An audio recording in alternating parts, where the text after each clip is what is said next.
ಅಣ್ಣ ಏನು ಅಂತ ಹೇಳಪ್ಪ.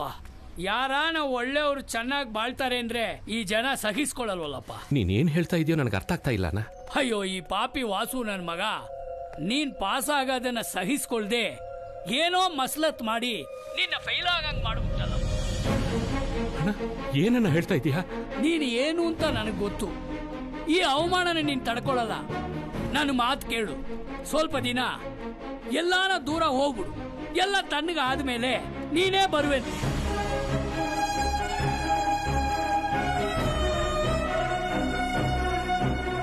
ಅಂದ್ರೆ ಇಷ್ಟು ವರ್ಷ ಕಷ್ಟಪಟ್ಟು ಓದಿದ್ದೆಲ್ಲ.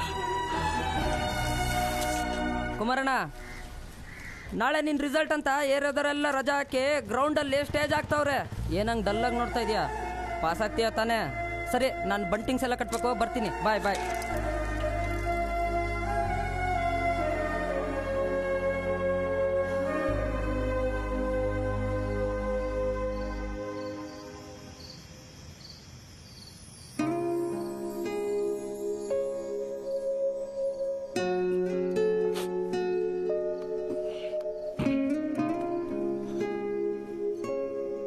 ಯಾಕಪ್ಪ ಒಬ್ಬರೇ ಕೂತಿದ್ದೀರಾ?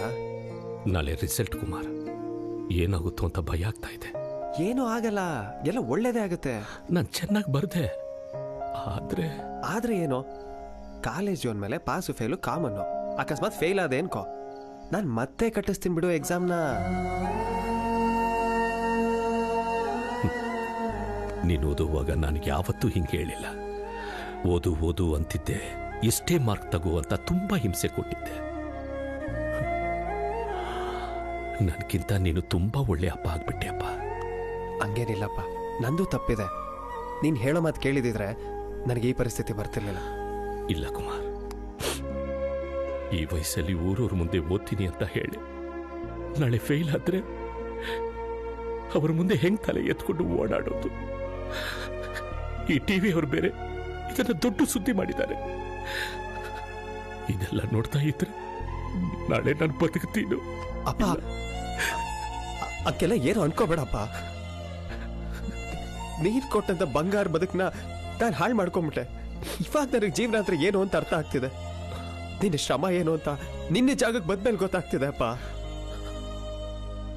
ನಿನ್ನತ್ರ ಕ್ಷಮೆ ಕೇಳೋದಕ್ಕೂ ನನಗೆ ಅರ್ಹತೆ ಇಲ್ಲಪ್ಪ. ಕುಮಾರ್, ನಾಳೆ ಏನಾದರೂ ನಾನು ಫೇಲ್ ಆದ್ರೆ ನನ್ನ ಕ್ಷಮಿಸ್ಬಿಡಪ್ಪ. ಹಂಗೆಲ್ಲ ಏನು ಆಗಲ್ಲಪ್ಪ. ಅಪ್ಪ ಸುಮ್ಮನೆ ಅಳ್ಬೇಡ, ನಂಗೆಲ್ಲ ಏನು ಆಗಲ್ಲಪ್ಪ. ಓಕೆನಾ? ಈಗ ಬಾ, ಮಲಗುವಂತೆ ಬಾ ಅಪ್ಪ, ಬಾ.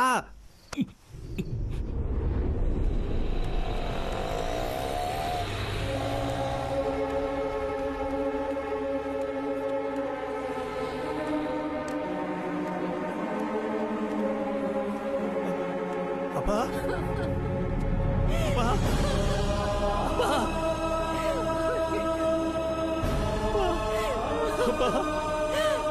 ಕುಮಾರ,